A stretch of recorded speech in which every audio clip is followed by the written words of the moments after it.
Bismillahirrahmanirrahim. Assalamualaikum warahmatullahi wabarakatuh. Selamat berjumpa kembali kawan-kawan semua bersama saya Riyanda Anis dalam mata kuliah pengantar ilmu ekonomi. Baiklah, pada kesempatan kali ini insya Allah kita akan bersama-sama membahas tentang pasar dalam konteks ekonomi mikro. Setelah mempelajari materi ini, diharapkan kawan-kawan semua dapat membedakan jenis-jenis pasar dalam konteks ekonomi mikro. Nah, untuk itu perlu kiranya kita memahami lebih dahulu apa sebenarnya yang dimaksud dengan pasar. Oke, kawan-kawan pasti memahami apa yang dimaksud dengan pasar itu. Oke, betul. Pasar adalah tempat terjadinya interaksi antara penjual dan pembeli barang dan jasa. Nah, perlu dipahami dalam konteks ini, pasar yang dimaksud bukanlah pasar dalam bentuk fisik, tetapi pasar yang dimaksud adalah pasar dalam bentuk interaksi. Selanjutnya, dalam konteks ekonomi mikro, kita mengenal 4 bentuk pasar. Yang pertama adalah pasar persaingan sempurna, kemudian pasar monopoli. Kedua pasar ini merupakan pasar yang berada pada kutub ekstrim, yang di tengah-tengahnya terdapat pasar persaingan monopolistik dan pasar oligopoli. Selanjutnya, kita akan membahas karakteristik dari masing-masing pasar ini. Untuk pasar yang pertama yang akan kita bahas adalah pasar persaingan sempurna, atau biasa kita sebut dengan perfect competition market.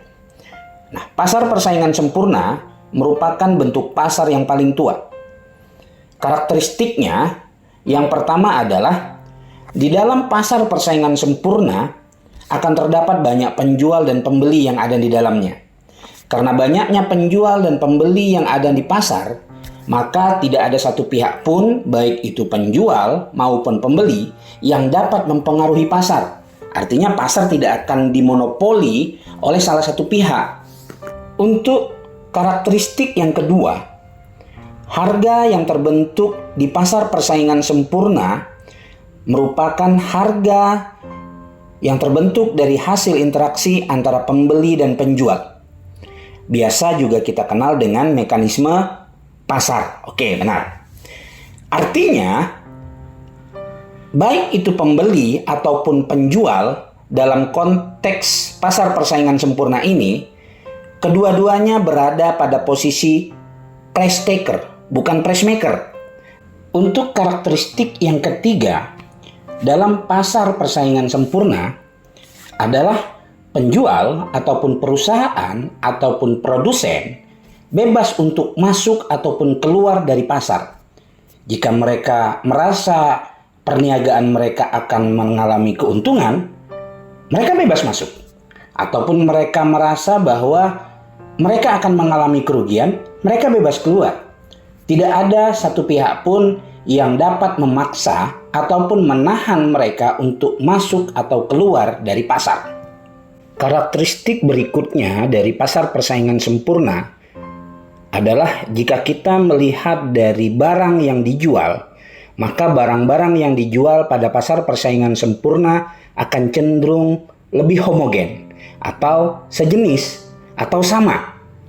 Nah, sehingga pembeli yang masuk ke dalam pasar persaingan sempurna, mereka mempunyai kebebasan memilih barang yang mereka butuhkan.